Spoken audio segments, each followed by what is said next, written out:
서로 축복하며 인사합시다. 사랑합니다. 축복합니다. 사랑합니다. 축복합니다. 사랑합니다. 축복합니다. 사랑합니다. 네, 반갑습니다. 너무 반갑습니다. 반갑습니다.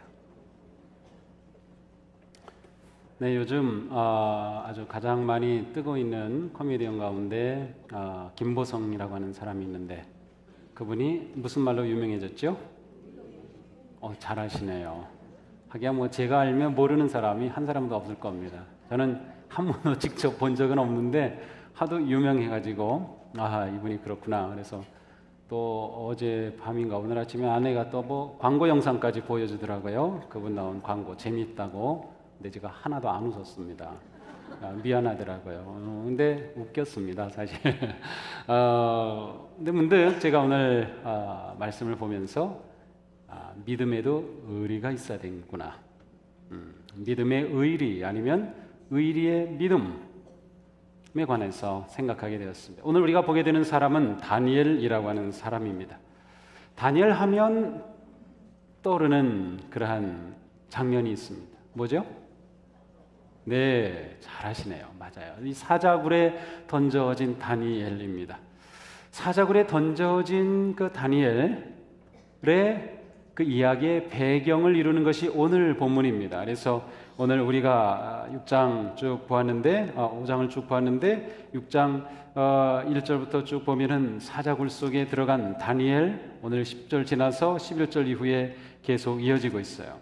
그래서 다 사자굴에 던져지게 된 그 다니엘의 딱 마크가 붙은, 트레이드 마크가 붙은 그 기적적인 놀라운 이야기의 배경이 바로 오늘 다니엘 6장에 있는 앞부분에 있는 내용입니다. 기원전 605년 바벨론은 예루살렘이 들어와서 느부갓네살이 예루살렘에 있는 이스라엘의 주요한 지도자들과 청년들을 잡아갑니다. 아마도 지도자급 가족들이 아니었을까 생각이 됩니다. 그래서 그 잡아간 포로 가운데 이 다니엘이 있었습니다. 다니엘은 바벨론에 포로로 잡혀간 이스라엘의 청년이었습니다. 글쎄요, 이때 나이가 몇 살인지 정확히 알려진 것은 없지만 그냥 10대 후반 정도라고 생각하면 될 것 같습니다. 빠르면 15살, 늦어야 18, 하여튼 그 정도 10대 되는 그러한 청년 아니면 청소년인 다니엘입니다. 근데 바벨론의 포로로 잡혀가서 그곳에서 노예 생활을 했다거나 어떤 그러한 그 강제 노역하는 그러한 삶으로 전락한 것이 아니라 바벨론은 다스리는 나라가 워낙 넓고 방대했는데 각 지역에서 우수한 사람들을 모아서 교육해서 나라의 인재로 사용하는 그러한 아주 좋은 정책을 펼치고 있었습니다.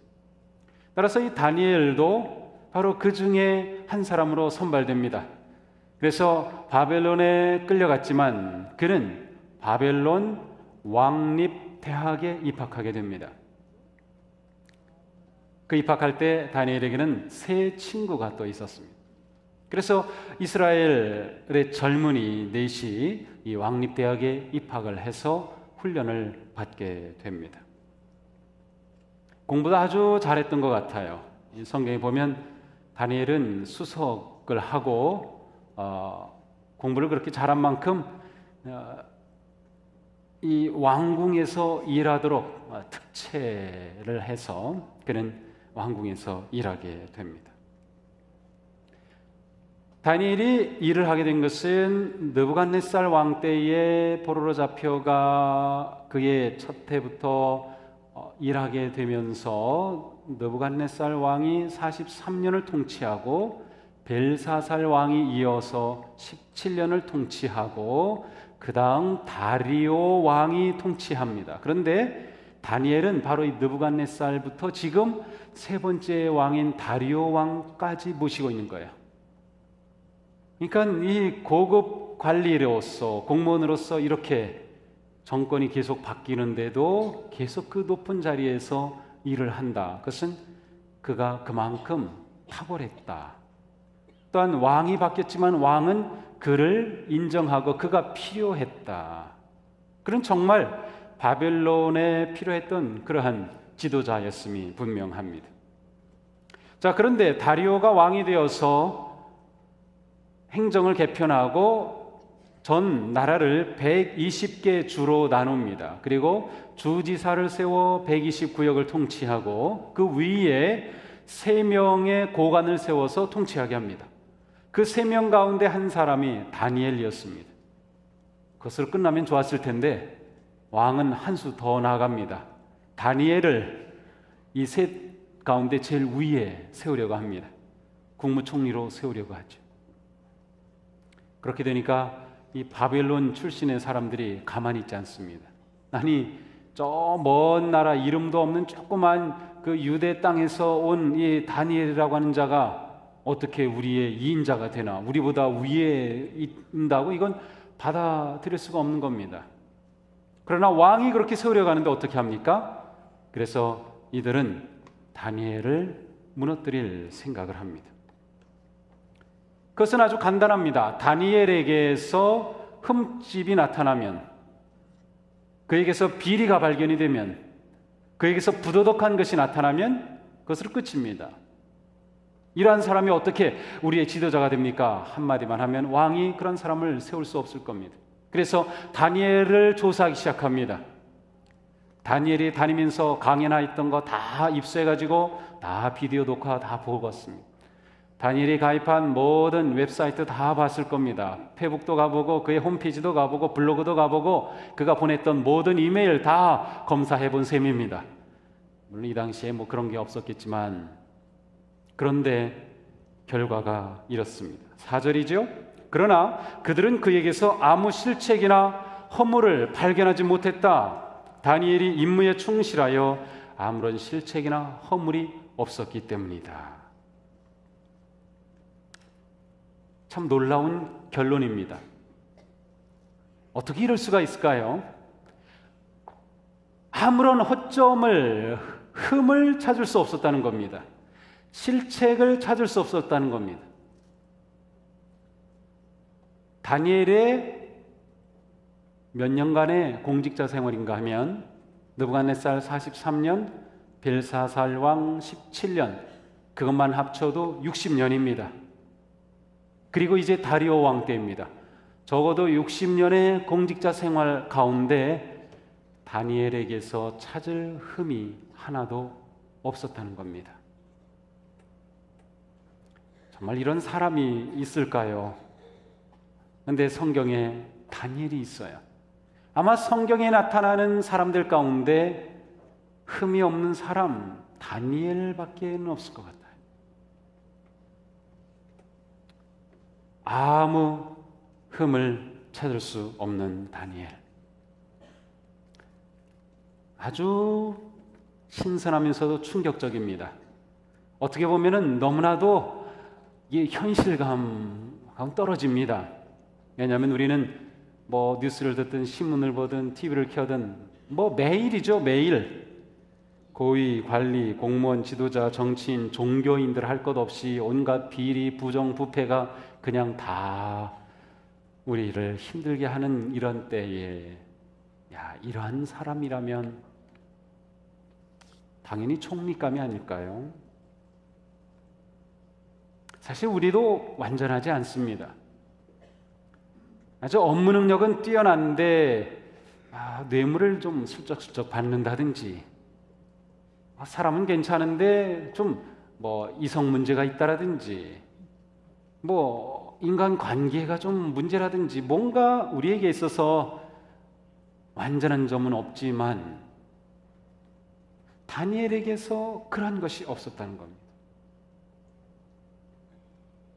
결국 그들은 다니엘을 허무뜨리려고 했던 그들의 계획이 수포로 돌아가게 됩니다. 어떻게 다니엘이 이와 같은 삶을 살 수 있었을까요? 적어도 최소한 60년, 학자들은 69년간이라고 보는데 60년을 넘게 이렇게 살 수 있었다. 다니엘이 처음 바벨론에 왔을 때를 돌아보게 됩니다. 왜냐하면 바벨론에 와서 국립대학에서 공부하고 왕궁에 특채되어 60년의 삶을 보낸 그의 삶에서 흠집이 없었기 때문에 도대체 다니엘이 바벨론에서 어떤 인생을 시작했던 것인가? 다니엘서 1장 8절에 가서 보니까 다니엘에 관한 이런 말씀이 나옵니다. 왕이 내린 음식과 포도주로 자기를 더럽히지 않겠다고 뜻을 정하였다. 자, 다니엘은 바벨론에 갔을 때 뜻을 정했습니다. 바벨론에서 왕립대학에 입학하게 되었을 때 입학하고 나니까 기숙사에서 최고급 음식이 나옵니다. 왕이 특별한 인재들을 뽑아서 교육하기 때문에 그야말로 최고급 음식이 나오는데 다니엘이 그 음식을 받는 순간 그가 먹을 수 없는 것들이 있는 겁니다. 그는 유대인이요 하나님의 자녀요 그가 지켜야 될 율법이 있었고 율법 가운데는 음식에 관한 규례가 있었습니다. 그런데 먹을 수 없는 것들이 있습니다. 그래서 그때 그가 결심한 거죠. 내가 왕이 내린 이런 음식들로 나를 더럽히지 않겠다. 거룩한 삶을 지키겠다. 믿음을 지키겠다. 믿음의 의리를 지키겠다라고 하는 결심을 한 겁니다. 그러니까 다니엘이 이 아름다운 삶은 그가 60년 전에 결심하였던 그 첫 마음을 계속해서 지켜온 열매입니다. 초심을 지킨 믿음이었어요. 초심. 첫 마음이죠. 초심을 지키는 것처럼 중요하지만 또한 힘든 것도 없습니다. 다니엘의 인생, 그의 믿음, 그의 삶, 그의 승리를 이해하기 위해 우리는 다니엘이 초심을 지켰다고 하는 사실을 결코 간과할 수 없는 것이죠. 그는 마음의 뜻을 정하고 지켰어요. 우리는 주일 예배를 드리면서 한 주간 이렇게 살아야지 하고 한 주간 뜻을 지키기도 어렵습니다. 한 달 더 어렵고 1년은 이루 말할 것도 없습니다. 오늘 2014년의 딱 중간입니다. 6월 29일 마지막 주일인데 반년 살아왔는데요.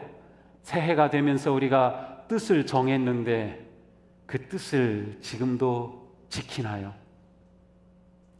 참 힘들죠. 그게 우리의 삶이에요. 그래서 다니엘의 모습이 우리들에게 충격적이고 도전을 주는 것입니다. 더군다나 그것이 1, 2년이 아니라 수십 년의 삶의 역경에서 과정에서 초심을 지켰다고 하는 것입니다. 다니엘에게 있어서 중요한 것은 그의 초심이었고 그의 초심의 핵심은 하나님에 대한 그의 믿음의 의리를 지키는 것입니다. 내가 하나님을 향해 결심한 이것을 지키겠다. 다니엘의 삶에서 중요한 것은 그러므로 내가 하나님을 끝까지 신뢰하느냐, 하나님에 대한 내 믿음을 지키느냐, 하나님에 대한 내 의리를 끝까지 지키겠느냐가 다니엘에게서는 더 중요했습니다. 그가 사자굴에 던져질 때 하나님이 나를 구원하실까? 내가 보호받을까? 내 인생이 이렇게 죽는 건가? 내가 잘못했구나. 그러한 것 전혀 없습니다. 그때조차도 다니엘에게 중요했던 것은 내가 이때조차도 뜻을 지킬 수 있을까? 내가 사자굴에 던져지지만 이때도 내가 믿음은 흔들리지 않고 하나님에 대한 믿음과 신뢰를, 믿음의 의리를 내가 지켜낼까? 그것이 다니엘에게 있어서의 관심이었습니다. 다니엘의 세 친구 이야기도 나옵니다. 다니엘서 3장에 보면 세 친구들이 불이 막 타는 화덕에 던져지게 되죠. 그때 그들이 유명한 말을 남기죠. 그리하지 아니하실지라도 하나님께서 비록 우리들을 여기서 불구덩이에서 건져주지 아니하실지라도 우리는 믿음을 지키겠습니다 라고 하는 것이 다니엘의 세 친구들의 의리의 믿음이었습니다. 그들은 하나님이 우리를 구해주실까 안 구해줄까가 중요한 게 아니었어요. 그들이 하나님에 대한 믿음의 의리를 지키느냐가 더 중요하였고 그것만 그들은 붙잡았던 것입니다. 모든 순간에 믿음의 의리를 지키는 것, 모든 순간에 철저히 하나님을 신뢰하는 것, 모든 순간에 철저하게 하나님께 맡기는 것, 모든 순간에 그 하나님께 내 인생을 다 드렸기에 주저함 없이 믿음의 의리를 지키는 것. 이것이 이 다니엘이 우리에게 던져주는 큰 믿음의 도전입니다. 우리에게 이것이 부족합니다. 우리에게 믿음은 있는데 의리의 믿음이 되지 못하는 겁니다. 의리는 있는데 그것이 믿음의 의리가 되지 못하는 거죠. 이 다니엘은 오늘 우리에게 바로 이 점을 도전하는 겁니다. 우리의 믿음이 하나님을 향한 흔들림 없는 신뢰와 의리의 믿음이 되기를 도전하는 거죠. 우리의 신앙이 흔들리는 이유, 한국의 교회가 흔들리는 이유, 민족의 위기와 아픔 앞에서도 못하나 제대로 소망의 빛을 발하지 못하는 이유는 우리의 믿음이 의리의 믿음이 되지 못했기 때문이에요. 우리의 믿음이 기복적 신앙의 기초에 세워졌기 때문에 흔들리고 있는 것입니다. 기복적 신앙은 무엇입니까? 내가 믿을 때 하나님이 주실 복에 초점을 두는 것입니다.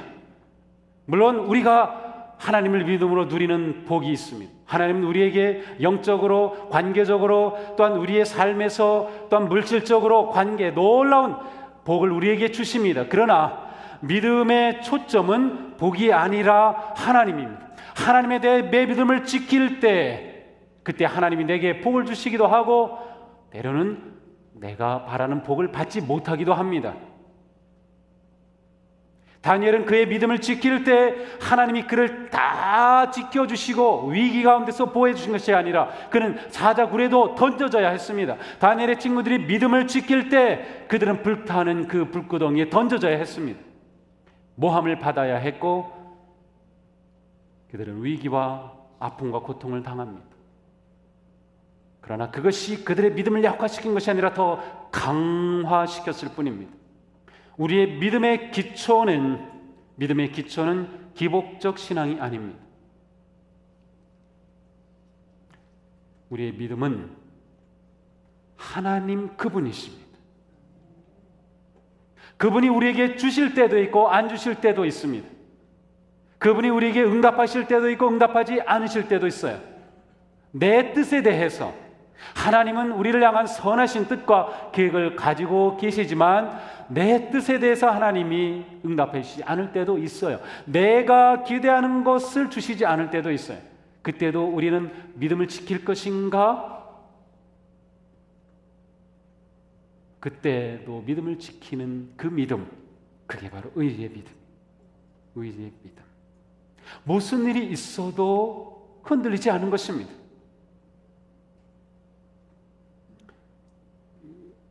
토요일과 주일 저녁에 정도전이라는 드라마가 있는데 저는 처음에 좀 보다가 이제 토요일에 하니까 제가 늦잠 자게 되고 그래서 안 봅니다. 물론 한 10시 반이면 끝나요. 그런데 그 시간에는 이제 잠잘 시간인데 그래서 요즘은 잘 보지 않는데 어쩌다가 뭐 이렇게 재방송하는 거 이렇게 가끔 이렇게 보게 되면 아주 뭐 정말 정도전이라고 하는 인물과 조선이 창건되고 하는 그 과정을 정말 리얼하게 이렇게 표현을 해주고 보여주는데 그 과정에서 그 정치적인 그 암투와 뭐 타협과 막 그런 것들이 있죠. 근데 이제 그 과정에 정몽주가 등장을 합니다. 이 조선 개국을 하는 과정에서 이 정몽주를 회유하기 위해서 별의별 그러한 회유책이 나오지만 결국 그는 흔들리지 않죠. 우리가 잘 알듯 그를 회유하였던 유명한 시조가 있죠. 1, 2부 예배는 제가 한 구절 띄우니까 다 하시더라고요. 근데 우리 3부 예배 오신 분은 어느 정도 수준인지 좀 한번 확인해 봐야 되겠어요. 이모, 제가 밑에 걸 먼저 하려고 했는데, 이런들 어떠하리? 굉장하나요? 만수한 드렁치기. 그래요. 우리도 이같이 얽혀서. 여긴 모르세요? 네, 몰라도 괜찮아요. 그냥 이러면 어떻고 저러면 어떻고, 고려가 망하고 새 임금이 세워지면 어떻고 회유를 하는 거죠. 근데 정몽주는 분명했죠. 자, 이거는 여러분들이 아셔야 됩니다. 이 몸이 죽고 죽어 백거리 진토되어 임향한 일편단심이야. 성경은 안 해오시면서 이런 건 이렇게 잘 해오셔요. 참 공부들 열심히 잘하신 것 같아요. 네, 그래요. 자, 이게 의리입니다. 이 몸이 죽고 또 죽고 또 죽어도 나의 임금은 이성계가 될 수 없다는 거예요. 임향한 일편단심이 어떻게 바뀌겠습니까? 여러분에게 이 임금이 누굽니까? 네? 그렇죠. 우리 주님이잖아요.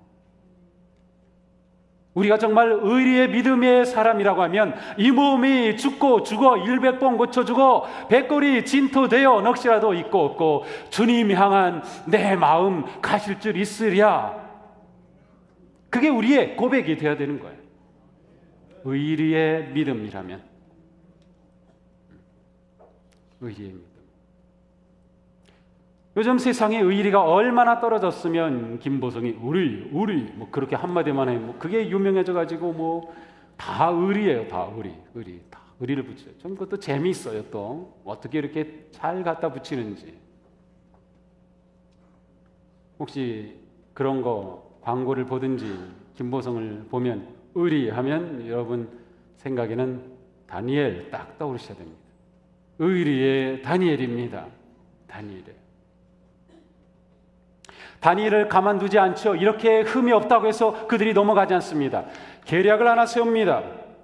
그것은 한 가지밖에 없다. 바로 다니엘이 가지고 있던 믿음의 고리를 거는 것, 믿음의 코를 꿰는 겁니다.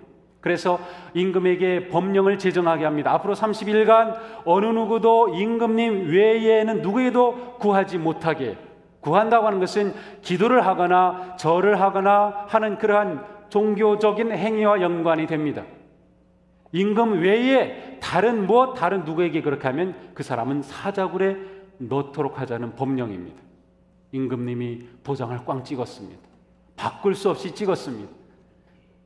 임금도 할 수 없이 나중에 다니엘을 던집니다. 자, 이렇게 되었으니 이제는 꼼짝달싹 못합니다. 그들도 다니엘의 믿음은 인정해 준 겁니다. 다니엘이 하나님을 섬기는 사람이라는 것을 그들은 알았고 하나님을 섬기기 때문에 그가 무엇을 하는지를 알았고 그것이 공개적이었고 그래서 요것으로 코를 걸자. 다니엘은 법령이 선포된 것을 당연히 알았습니다. 어떻게 합니까? 10절 다니엘은 왕이 금령문서에 도장을 찍은 것을 알고도 자기 집으로 돌아가서 다락방으로 올라갔다. 위층으로 올라갔다. 다니엘은 법령이 선포된 것을 알고도 이것은 무슨 말이에요? 변명하지 않겠다는 겁니다. 나중에 그가 잡혀가는데 너 이 법령이 선포됐는데 그 무슨 짓이야? 너가 기도를 하다니? 그랬습니다. 제가 몰랐습니다. 그걸 몰랐습니다. 그럴 리가 있습니까? 그게 아닙니다. 알았습니다. 법령을 알았다는 것은 결과가 어떻게 될 것도 알았다는 뜻이죠. 그러나 그는 다른 것에 머리를 굽히지 않았습니다. 그는 평소대로 합니다. 늘 하듯이 하루에 3번씩 하나님께 무릎을 꿇고 기도하고 늘 하듯이 다니엘은 늘 하듯이 법령이 선포됐지만 그날도 위층에 올라가서 창문을 열고 예루살렘을 향하여 기도합니다. 창문을 닫지 않았어요. 뭐 다락방이기 때문에 창문을 연 걸 안으로 들여다볼 수 있는지 모르겠지만 그는 창문을 닫지 않았어요. 비밀리에 하지 않았어요. 원래대로 하던 대로 열었어요. 자, 여기서 다니엘의 탁월한 믿음이 어디서 나오는지 알 수 있습니다. 그것은 늘 하던 대로 매일매일 1년을 하루같이 60년을 하루같이 일상의 삶이 다니엘을 다니엘로 만든 거예요. 일상의 삶이. 야, 큰일 났다. 이 법령이 선포됐으니까 안 되겠다. 기도해야지. 그리고 다니엘이 특별 기도를 한 게 아닙니다. 큰일 났네. 금식하자 해서 특별 금식을 들어간 게 아닙니다. 물론 우리가 우리의 삶 가운데 중요하고 급한 일이 있을 때 특별 기도를 할 수 있고 금식도 할 수 있습니다. 다니엘에게 있어서 신앙은 매일매일 일상의 삶이었습니다. 매일 3번씩 하나님께 기도하는 것이죠. 그는 매일 초심을 지킨 겁니다. 다니엘의 그 많은 세월 기간 동안 기적을 경험한 것은 몇 개 안 됩니다. 그의 생애 99.9999%는 일상이었습니다. 그는 매일같이 일어나서 출근해서 일을 하고 퇴근하고 잠자고 하는 그러한 일상이 99.9%였습니다. 그에게 매일 기적이 일어난 거 아닙니다. 우리는 매일 우리 삶에 기적이 일어나면 저도 믿음 지키지요? 아니요. 다니엘에게 있어서는 일상이 믿음의 현장이었습니다. 매일매일 초심을 지키면 매일매일이 기적이 되는 겁니다. 우리는 매일 기적이 일어나면 초심을 지킬 수 있겠다고 생각합니다. 아닙니다. 매일매일 초심을 지키며 살면 매일매일이 기적이 된다. 믿음이 깊은 분들일수록 보면 하루하루가 기적같이 살아갑니다. 그게 뭐 특별해서 기적이 아니고요. 오늘 하루 내가 숨쉬고 사람들을 만나고 일을 할 수 있고 저녁에 이렇게 편안하게 잠자리에 누울 수 있다고 하는 게 기적으로 다가오는 거죠. 야, 하나님께서 나를 이렇게 기적으로 잡아주셨구나. 다니엘의 삶의 힘은 거기에서 나오는 거죠. 일상의 영성이었어요. 매일매일이었기 때문에 마르지가 않았어요. 깊은 산속 옹달샘이었어요. 우리는 자꾸 뭔가 큰 거를 구하죠. 큰 파도를 구하고 폭포수를 구합니다. 그런데 다니엘은 폭포수 인생이 아니고 옹달샘 인생이었어요. 폭포수와 옹달샘의 차이는 뭔가요? 아무리 폭포수가 내려도 그것이 계속 내리지 않고 딱 멈추는 순간 마르죠. 우리의 믿음의 샘이 말라버립니다. 기도도 끊어지고 말씀도 끊어지고 섬김도 끊어지고 그러다가 메마르다가 다시 번쩍 정신이 들어가지고 열심히 기도하고 예배하고 막 그래서 물이 또 이렇게 채워지면 물이 채워져서 하나님 감사합니다. 뭐 이렇게 살다가 나도 모르게 물이 마르고 또 그래요. 다니엘은 그렇게 넘친 건 없지만 매일 흐르는 물이었어요. 매일 솟아나는 인생의 가뭄에도 모든 고통과 아픔 속에도 그에게는 항상 흐르는 그 샘물이 있었기 때문에 그는 하나님 앞에 생명력을 지닌 자로 살아가는 거죠. 우리 삶에 이러한 일상의 영성을 세우는 일이 매우 중요한 것입니다. 그가 창문을 열었을 때 그 창문은 예루살렘을 향했습니다. 예루살렘이 중요한 이유는 성전이 있기 때문이고 성전이 중요한 이유는 하나님이 계시는 곳이었기 때문이에요. 그 말은 다니엘은 항상 하나님을 향한 인생의 방향성이 분명했던 것입니다. 흔히 말하잖아요. 인생은 방향이 속도보다 더 중요하다. 때로 속도가 중요할 때도 있지만 방향은 어쨌든 더 중요합니다. 믿음도 마찬가지입니다. 의리의 믿음이라고 하는 것은 방향을 바꾸지 않는 것입니다. 항상 방향을 고정시키는 겁니다. 하나님을 향해, 주님을 향한 내 인생의 영혼의 방향을 정해놓는 거죠. 방향을 정한다고 하는 것은 또 다른 의미가 있습니다. 그것은 반드시 뒤돌아서야 할 것인 겁니다. 다니엘이 매일매일 살아가는 삶의 여정 속에 다락방으로 올라가 하나님을 향하는 순간 그는 그의 모든 세상적인 모든 것들을 다 뒤로 하는 것입니다. 이스라엘 백성들이 이집트를 나와 가나안으로 갈 때 그들은 이집트를 등져야 했습니다. 아브라함이 하나님의 보내심을 따라 어디로 가야 할지도 모르지만 순종하여 떠났을 때 그는 그의 아비 친척 본토 집을 등지고 향했습니다. 우리가 무엇인가 방향을 정한다, 하나님을 향해 방향을 정한다고 하는 것은 반드시 무엇인가 등을 지는 겁니다. 등지지 않고서는 방향을 잡을 수 없는 거예요. 의리의 믿음은 이 방향을 항상 지키는 겁니다. 우리의 방향이 분명해야 돼요. 언제나 어떤 상황이나 일이 잘 될 때에도 안 될 때에도 건강할 때에도 아플 때에도 모든 상황에서 삶의 방향이 하나님을 향해 고정되는 것, 바로 의리의 믿음인 것입니다. 히브리서 12장 2절에 말씀합니다. 믿음의 창시자여 완성자이신 예수를 바라봅시다. 영어로는 우리의 눈을 예수 그리스도께 고정합시다. Let us fix our eyes on to Jesus Christ. 그리스도께 우리의 눈을 픽스하자는 거예요. 정해놓자는 거예요. 고정시키자. 이것이 우리의 믿음의 삶입니다. 믿음의 길입니다.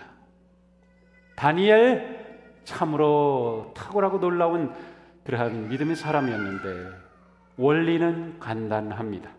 그렇죠? 일상 가운데 초심 지키기. 그의 초심은 하나님을 향한 삶의 방향성을 견지하기. 그 삶에는 무슨 일이 일어나도 믿음으로 대처하고 믿음으로 반응하기 때문에 승리일 수밖에 없는 것이죠. 지금 우리의 눈길은 어디에 머물고 있으며 우리의 영혼과 삶의 방향은 무엇을 향하고 있나요?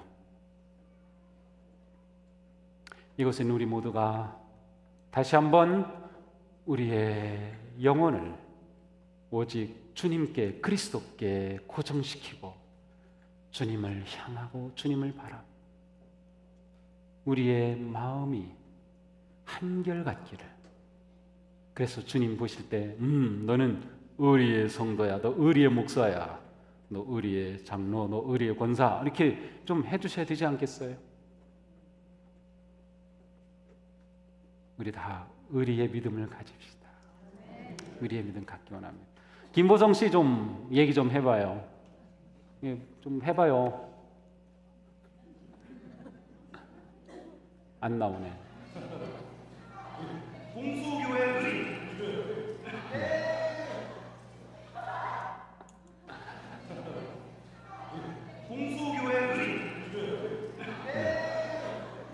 공수교회 의리. 공수교회 의리. 네, 그래요. 우리 의리의 믿음, 의리의 성도 되기를 주님의 이름으로 축복합니다. 기도합시다. 하나님 감사합니다. 저희들을 향한 하나님의 사랑은 변함이 없고 의리의 사랑이신데 저희들은 너무나도 쉽게, 너무나도 자주 흔들리고 무너지고 불순종한 부끄러운 모습임을 고백합니다. 이 시대에 저희들이 하나님 앞에 의리의 믿음을 가지고 의리의 믿음을 지키고 의리의 믿음을 살아서 세상을 밝히는 성도들, 세상에 희망을 주는 성도들, 하나님의 기쁨이 되는 우리가 되게 하여 주시옵소서. 예수님 이름으로 기도합니다. 아멘.